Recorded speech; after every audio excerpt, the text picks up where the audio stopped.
Welcome to today's episode of the Be Sure podcast. Living with epilepsy involves challenges beyond seizures, including stigma and emotional impact. However, with the right treatment and adjustments, many people with epilepsy can lead active lives.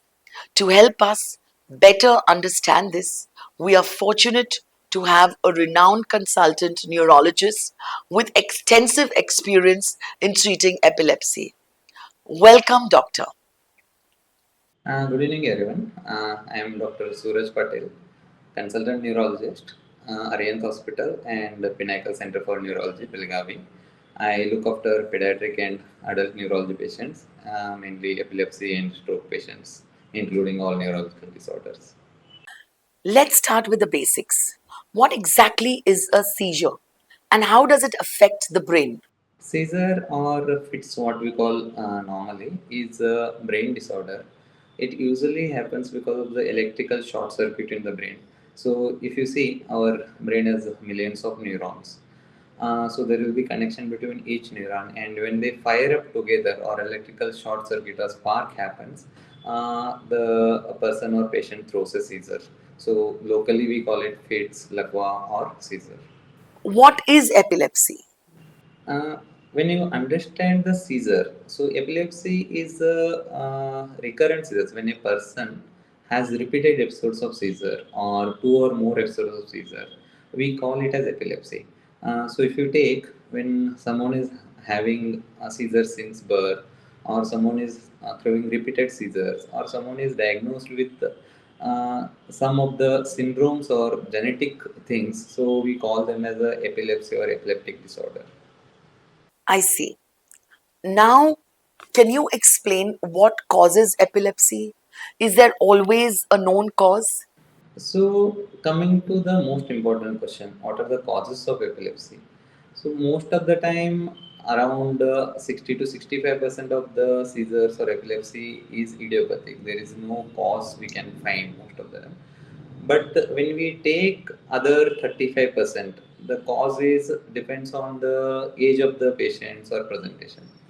When you take child or a newborn baby or a very young child, most of the causes are like at during the birth, when child did not cry at the birth or did not get adequate oxygen to the brain, or sometimes it can be because of the infection to the brain in the childhood, brain tuberculosis or decreased blood supply to the brain or some trauma. But when you come to the adult population or younger population, most of the causes are sometimes it's a genetic cause, or sometimes it's because of the road traffic accidents, trauma to the brain, or alcohol, like another drug intakes, alcohol, stroke, brain tumors, so meningitis or brain TB. These are the most common causes. But when you move on to the older population, elder population, most common causes what we find is one is electrolyte imbalances like low sodium, low sugar, high sodium, or brain infections. So, or high BP. These are the most common causes of seizures or epilepsy. Well, that's really helpful to understand. Well, what are some of the signs or symptoms of epilepsy that caregivers should look out for? So, in simple words, epilepsy is the jerkiness of the body.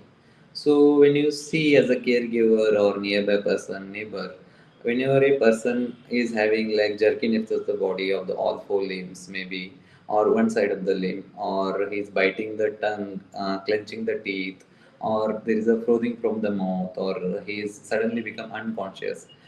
These are the most common signs or symptoms epilepsy person shows. But sometimes rarer symptoms in the children are like they become just absent-minded, like daydreaming, or sudden eyelid blinking, like just there is some eyelid blinking, and they become just staring episodes. These are the minor things, but most of the time, what we tell is jerkiness of the body. If someone is having these symptoms, you should consult a doctor.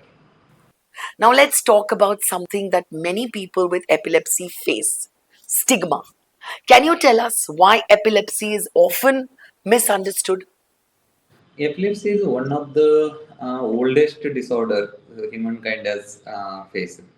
So usually, whenever a person throws a seizure or he has a episode of fits, it's very difficult to or very scary to see him, and they fall and they get injured himself, and they have a lot of frothing from mouth. So whenever the nearby person or someone sees, they feel that it's something like it's a contagious disease or it can come from one to another. So there is a lot of stigma around epilepsy. So ideally, our aim is to remove the stigma and make all of you understand about the epilepsy and its treatment. How does this stigma affect people with epilepsy? So, epilepsy patients, when you see normally, on the stigma affects their lifestyle, so their social well-being and their friend circle. Most of the time, what we see is nobody like very very difficult for epilepsy person to get married. So, when patient has epilepsy or a girl has epilepsy, there is a lot of problems with the marriage things because nobody understand the disease and nobody knows that it's treatable, and usually they are socially withdrawn. They don't want to go to the functions in sports and all. Sports also, many of the time they are told to not to participate in the sports. They are told to stay away from the people, so these all affect their lifestyle and they unnecessarily face the stigma. So this is not a true thing because epilepsy is treatable. So the stigma has to be thrown out, and they have to be socially acceptable like a normal human being. Absolutely. Now let's move on to managing epilepsy. What are the common triggers for seizures that patients and caregivers should be aware of?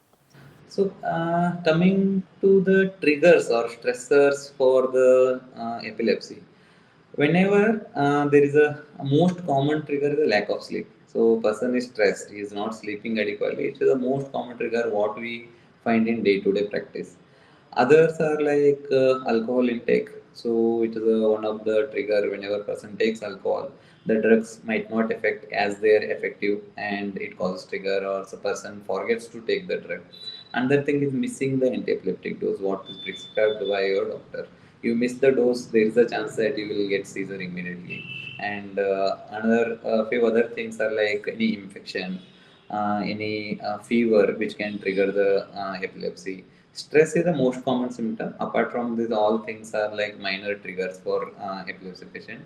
Some of the epilepsy patients have triggers like flickering lights, like video games, flickering screens.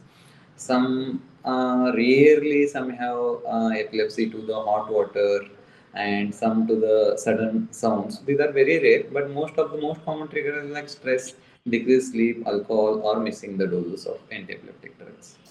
Thank you so much, Doctor. To wrap up, could you share some safety tips to help prevent injuries during seizures? So coming to safety in and around the home for epilepsy patients, it's as common as per child proofing. So what we tell patients is just remove the sharp edges of the house, sharp corners like tables and all. Remove the sharp items in the house which are open and they are more common to have injury. Other things I tell my patients is one is to avoid going to near the open flames. Like whenever there is an open flame, don't go near it or don't cook on open flame. Don't go near the edges of the high buildings, high-rise buildings. So these all things, whenever they have seizure by chance, they will injure themselves. So these are the most common things like sharp items, edgy items, open flames, high-rise buildings you should avoid. Has been incredibly informative and helpful. We hope today's discussion helps listeners better understand epilepsy and how to support themselves or their loved ones, of course. So my final message to audience is epilepsy is treatable. Get checked by a neurologist, consult a specialist. Nowadays, there are a lot of new research is going on. Newer medications are available. Epilepsy surgery is available. So don't stay at home and don't undervalue yourself. Please meet a specialist doctor and get cured. Thank you. Thank you, Doctor. And thank you to our listeners. Until next time, Take care and stay informed.